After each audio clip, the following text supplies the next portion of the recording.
Honeymooners ang peg. Ganito ang eksena ni Manny at Jinky Pacquiao sa Italy. Tahimik, sweet at punong-puno ng pagmamahalan habang iniikot ang Amalfi Coast sa Positano. Wala kang ibang makikita kundi food trip, gala at laughter. Parang sinulit talaga nila ang bawat sandali. Walang schedule, walang stress, just pure Italy vibes. At syempre, hindi mawawala ang fans. Ang daming Italyano ang nagpapapicture at humihingi ng autograph sa pambansang kamao. Si Manny all smiles pa rin kahit pa simpleng turista lang siya ngayon. I want to be standing, but the chef would like to take a picture with you if possible. Thank you.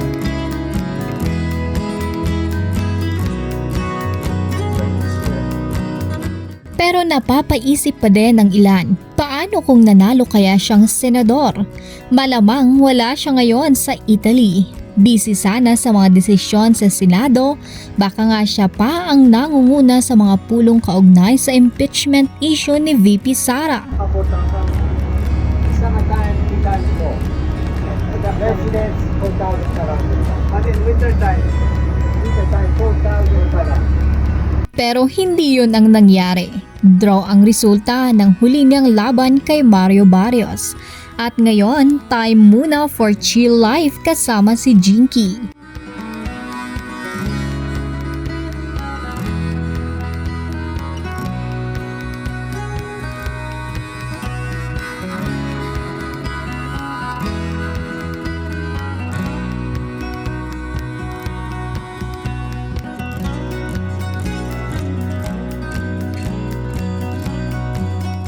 Sa mga Instagram stories ni Jinky, makikita silang mag-asawa na nakasakay sa yate.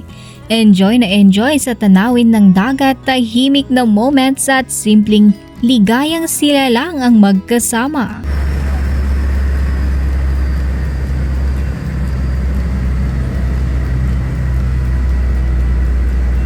Babe.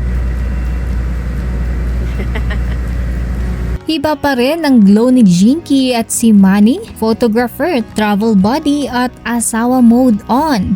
Ang sarap makita na sa dami ng laban na pinagdaanan nila sa buhay, literal man o figurative, eto sila ngayon at peace. This is made with 4 different kinds of tomatoes, all fresh and local, and they are also sweeter than the normal one. That's why the chef after put some green tomato water to balance everything and to give a little touch of acidity. Plus baby leaves of basil. Prego.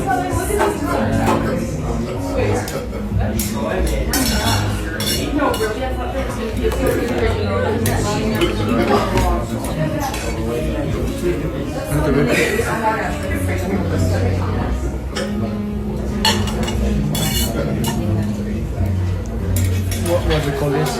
Pasta capumarola. Pasta capomarola. Yeah. Pasta capomarola. Exactly. Sa hayan na nga, hanggang dyan na lamang tayo sa ngayon. Kung nagustuhan nyo ang video na ito, ay huwag nyong kalimutang mag-like, comment, share at subscribe para sa iba pang mga kaganapan.